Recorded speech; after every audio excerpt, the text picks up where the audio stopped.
चुनावी साल में बिहार की राजनीति में नए नए किरदार की एंट्री हो रही है। अब नई एंट्री हुई है गब्बर सिंह की। दरअसल मीडिया से बात करते हुए बिहार के डिप्टी सीएम सम्राट चौधरी ने कहा है कि बिहार का कोई गब्बर है तो वो है लालू प्रसाद। इससे जब तक वो जिंदा है लोगों को उनसे डर लगता रहेगा।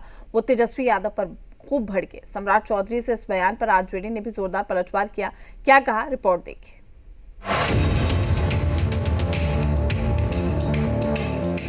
क्या लालू प्रसाद यादव बिहार के गब्बर सिंह हैं?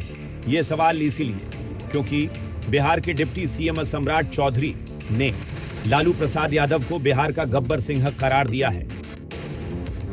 लालू प्रसाद जी इकलौते विलन है बिहार के।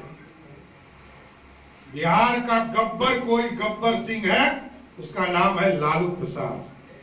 और लालू प्रसाद जी बिहार की राजनीति में जब तक है, लोगों को तो डर लगेगा कि कहीं लालू यादव नहीं आए। इस दौरान सम्राट चौधरी के निशाने पर नेता प्रतिपक्ष तेजस्वी यादव भी रहे।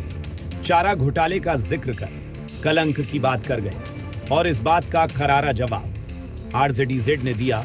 पिता शकुनी चौधरी से लेकर बेटा सम्राट चौधरी तक की राजनीति तक का कच्चा चिट्ठा निकाल दिया। ये वही कर सकता है जिसकी कोई विचारधारा नहीं हो सकती। लिखना चाहिए अपने हाथ पर कि मेरा बाप गद्दार है, मैं गद्दार का बेटा हूं, जिसके पिता पर सीमा पर रक्षा करने के बजाय शस्त्र को लेकर के भागने का गंभीर आरोप है। यानी गब्बर का जवाब गद्दारी से दिया गया। तो क्या चुनावी साल में इसी भाषा की राजनीति होगी?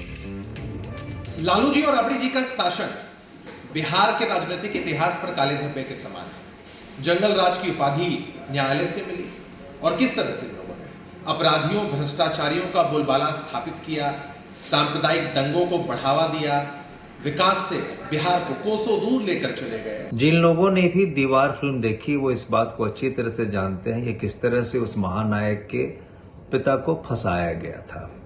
वही कहानी यहाँ दोहराई जा रही है। लेकिन ये जो चर्चा कर रहे हैं वो ये भूल जाते हैं कि दीवार फिल्म के अंत में एक एक को चुन चुन के महानायक ने पटक पटक के मारा। दरअसल चुनावी साल में गब्बर और गद्दार वाली भाषा आगे भी सुनाई देगी। एक दूसरे के राजनीतिक विरासत के धागे खोले जाएंगे। इन खुलासों से किसकी भद्द पिटेगी वो तो जनता तय करेगी, लेकिन इस राजनीति से किसे फायदा होगा ये बड़ा सवाल है। रूपेंद्र श्रीवास्तव, जी मीडिया, पटना।